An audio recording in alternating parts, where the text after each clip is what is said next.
Andhra Pradesh BC సంఘం ఆధ్వర్యంలో నేను ఈ రోజు మాట్లాడబోతున్నటువంటి నా బీసీ జాతి యాదవ సోదరుల గురించి నేను మాట్లాడబోతున్నాను. యాదవ జాతి గురించి నేను మాట్లాడబోతున్నాను. ఇవాళ ఈ సృష్టి యొక్క చరిత్రే యాదవుల చరిత్ర. యాదవుల చరిత్రే ఈ సృష్టి చరిత్ర. చరిత్ర కలిగినటువంటి కులం యాదవ జాతి అని చెప్పేసి నేను గర్వంగా తెలియజేస్తున్నాను.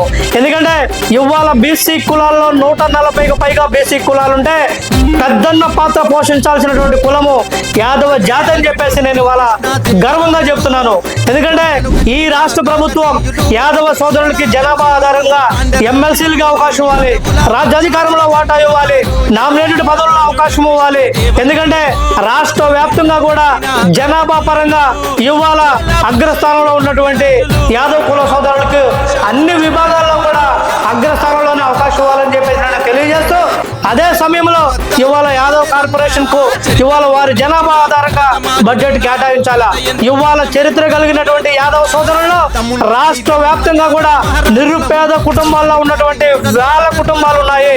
ఇవాళ విద్యకు దూరం అయ్యి చిన్నతనంలోనే మరి వాళ్ళ యొక్క కుల వృత్తి ఏదైతే ఉన్నాయో మరి వాళ్ళ గొర్రెల కాపరులుగా కానీ ఇవాళ పిల్లలందరికీ కూడా చదువుకు దూరం అయ్యే పరిస్థితి ఉంది.